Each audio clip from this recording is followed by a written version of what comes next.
Hi, everyone. Today, I'm just going to kind of speak to the camera a little bit and just go through what financial planning is all about and how financial planning, not financial advice potentially, that might transform your life. And actually, it's pretty easy. There's just a lot of information that I know that I want to impart to you. So the purpose of this video really is just why people need financial planning. So the purpose of this video is to explain to you why people need financial planning. Now, everybody can benefit from financial planning. It's not just for people with lots of money, lots of cash. It's actually for everybody. So regardless of whether you're having a new baby or expecting a new baby, whether you're 30 and are just all going through the excitement of life and buying first house and those sorts of things, everybody can benefit from financial planning. It's not just for people who are extremely wealthy and have lots of money and need complex arrangements. Actually, most financial planning is actually really simple. So as an introduction, my name is Ian Clayton, as you might know, and I'm a regulated financial advisor in the UK. So I've helped over 400 clients on my journey, all different types of people, really, really wealthy people with up to £10 million in funds invested, down to people who just put £100 a month into an ISA or into a pension. I really have seen the full range of wealth and situations and financial objectives. That has led to me to realize that actually there's quite a few different things that people think of as financial advice, and they're not always right. So what are the things that most people get wrong about financial advice? Financial planning is completely different to financial advice. Financial advice is basically the transactional part of the job. That is, I have X amount of money, I want to achieve something, I need to put it into an investment, and I'll tell you what that investment is, potentially put that investment in place for you. And that's basically the financial advice. Financial planning is a lot more holistic than that. It's making sure that actually I understand you as a person, what you're looking to achieve, what are your objectives, what's your current situation? So tell me about your assets and your liabilities and your income, your expenditure. And how do we get from that place where you are right now to where your objectives lie? How do we get to earlier retirement? How do we buy that holiday home or send the kids to university or whatever those things are? So in really simple terms, financial planning is kind of understanding that person's life. We then look at the assets and all the opportunities that that person has.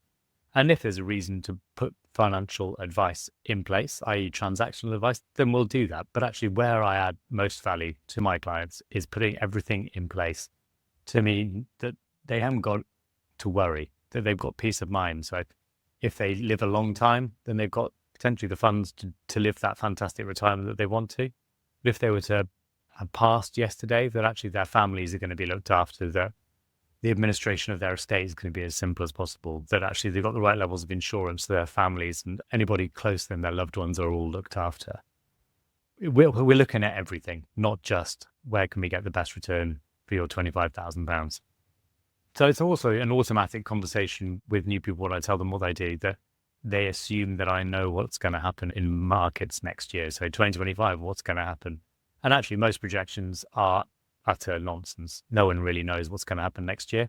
If you look at the projections that people would have put out prior to the new year, before Christmas time, in all the major newspapers and blogs, etc., and you look at those results of what's happened at the end of this year, not many of them will be right. And that's because most people don't know what's actually going to happen. In fact, no one knows what's going to happen. I think people also think of financial advice as just picking an investment and trying to pick the next big thing or the next hot tip or the next company that's going to do an NVIDIA and blow up. That basically isn't my job at all. Obviously, we want to ensure that people get the best returns they possibly can, but we want to minimize that risk as much as possible. There's been a relatively recent trend for people to look at what I do and say, why would I pay you to do that? Why would I pay you to put some money into an investment when I can just go online and put some money in an investment and choose the best fund, S&P 500 tracker or whatever that is? And actually, do you know what? Sometimes there's a bit of merit to that. By just doing that, by investing some money, by looking to the future, you're getting ahead of most people out there. The trouble is that things like the S&P 500, which has been the best market in general for probably the last 10, 15 years or so, People just assume that that's going to continue forever. So what we need to do is actually reduce the risk of having all our eggs in one basket. So if you look at the S&P 500 from 2000 to 2009, actually, I think it had negative growth, if not pretty negligible growth over that sort of 10-year period. I think it's called the lost decade. And actually, other markets did pretty well in those times. So UK, Europe did a lot better. Obviously, since then, 2009 to now, S&P absolutely blown everyone out of the water. So people have that recency bias, and they think that actually this is going to continue for the US forever, and it might well do. But what I would never do with my clients' money is have all my eggs in one basket, i.e. the S&P 500 basket. We want to have a good chunk of it in there, but also we want to spread it out across the world. So we're looking at different geographies, small cap, big cap, different territories, different types of industries, and really sort of diversifying that money. I think it's also worth touching on what people get confused about with financial advisors. Maybe not right, maybe not wrong, but actually there's a few common threads of what people tend to think about financial advisors. I think a lot of people have a bit of a reluctance to financial advisors. I think there's an element of there's the salesperson to it, that they're getting sold something, that they're going to be invested in something that they don't truly believe in because that person's making money out of it. I think they worry about how much they cost. I think they think it's just for wealthy people. I think people have this fear that they don't have enough money, they don't have enough income, or they don't have enough lump sum to have the opportunity to speak to a financial advisor. And even if they did, they wouldn't think that their cost would be worth it. So which brings us on to the value that we bring. If you're charging a financial advisor with just placing some money into an investment to get you the best return, then they're not really adding any value to you at all. There's probably 500 financial advisors within 10, 15 miles of here. They will all do that for you. There's no problem at all, but there's no value add there. That's where the difference between financial advisor and a financial planner comes in place. Regardless of what you're investing, we're not just looking at what the best return is, we're looking at how we can best help you. In terms of cost, the cost issue is quite interesting. So in terms of cost, financial advice is really wide ranging. So we have people who will charge you a percentage of, so say you invested X amount of money, they'll charge you a percentage to put that investment in place, and then they'll charge you a yearly fee. You'll have other advisors who will have just a flat fee, monthly fee, or a yearly fee, and regardless of what you invest, that is the fee. And you also have different types of advisors. So you have independent advisors and you have restricted advisors. Again, all this adds to the complexity and sort of that fear and anxiety of people that they don't know who they're trusting. They don't know exactly what they're there for, and they don't really know what the value is that they're going to bring. So that covers what financial advice is and what I think most people's conceptions are, rightly or wrongly. But it's really important for me to get across how I think slightly differently, or how I want to think slightly differently, and help as many people as I possibly can. As I've already said, I think people have a preconception that financial planning only really helps wealthy people. And the trouble with that is you only tend to get very wealthy people come and speak to you. But there is, I think, only 8% of people last year receive financial advice. That means 92% of people are missing out. Obviously, a lot of people who can do it all themselves and are very comfortable with that. But there's still a lot of people who I think I can help. So using my experience of over 400 clients, over 50 million pounds of funds under management, what I've realized is that there's a bit of a framework in place. What I can do for a very wealthy person, I can also do for somebody who hasn't got that much money. So that's going to be my journey. That's my 2025, to try and make this style of advice and try and help as many people as I possibly can. So as part of this, I thought it'd be worth telling a bit of a story of a client who I've done quite a bit of work with, get on with them fantastically well. And it's just a good way to show actually the sort of things that we've done for that client and how we've helped them. So I'm going to call the client Tom. Tom's going to have a wife called Sheila and a newborn child called Ella, all made up names, obviously. So Tom's always been interested in companies and business, and he works in the city, but never really paid any sort of great attention to actually investments and markets and sort of understanding them, although he's got a good sort of general grasp of business. He's got really, really decent salary, a 6-figure salary, and also gets good bonuses as well. He gets great benefits. Pension provision is fantastic. Health insurance, he gets the full gambit. So he's, in terms of earners, well up there. The trouble is with Tom, and this is the same with lots of people who work in the city or are successful professionals, is actually they earn really good money, but they have really high outgoings. So, for example, Tom lives in South London. He's got a pretty big mortgage. It's pretty eye-watering, the amount that his mortgage payments are. But he's fine with it. He can cover it all. There's no problem at all. Until recently, he's actually really sort of enjoyed life and done all the nice things. And he just likes the nice things in life, going out for drinks, going out for dinner. That's all kind of changed a little bit with having a new child and working in the city and having a child and doing this slightly commuting thing, but also wanting to socialize. It's obviously all up in the air. So long story short, he's got a great lifestyle, but he uses up a large proportion of his salary in living costs and doing nice things. He just hasn't got much at the end of the month, really, to think about doing sort of massive investments, really.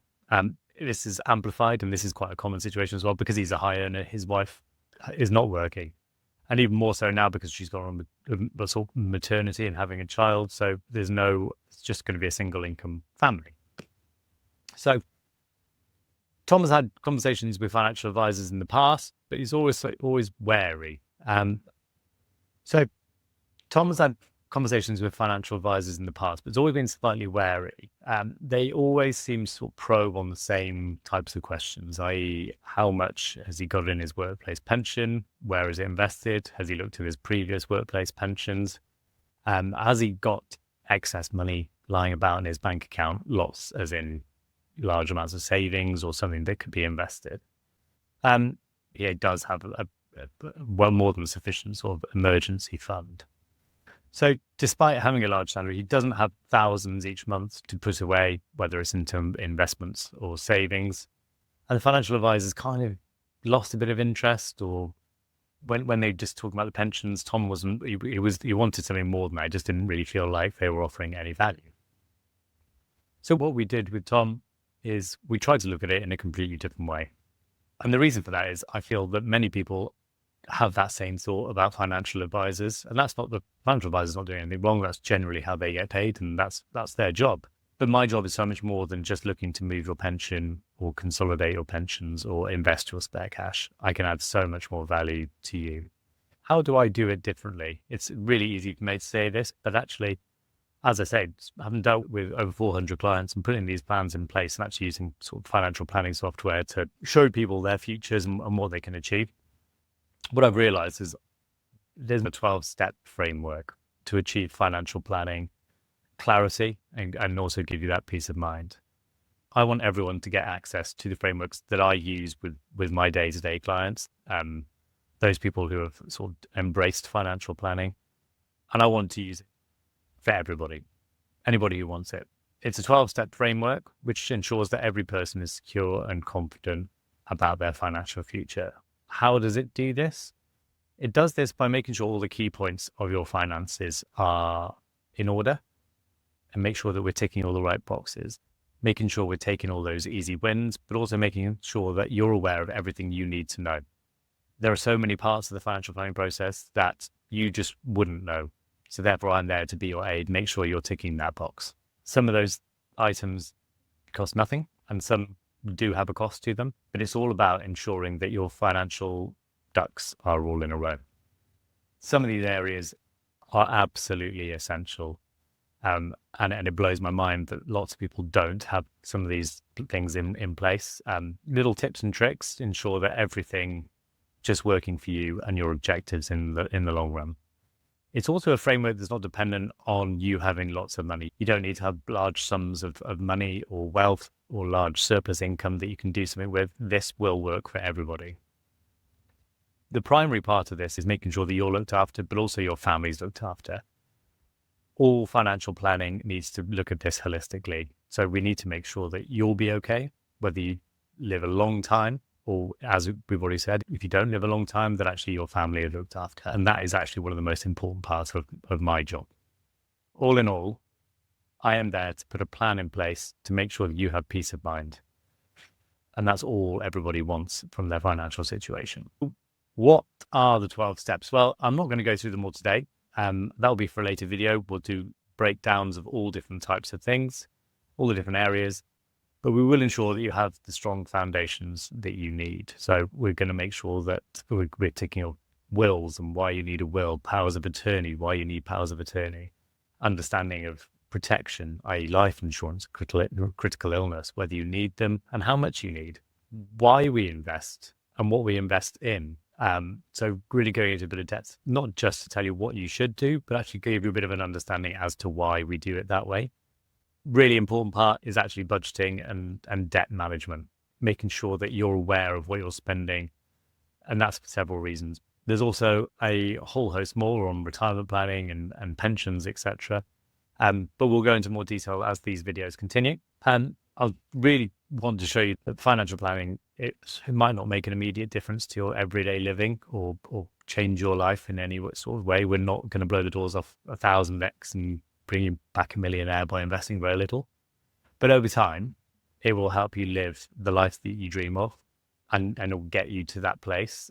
And you'll have absolute peace of mind that whether things go right or wrong, that actually you've got everything in place to make sure that you're all looked after. And I think that is the most important part of it. I look forward to continuing this journey with you. Look forward to getting more videos out. Please let me know if you've got any comments or anything else that you want me to look into. But for now, thank you very much.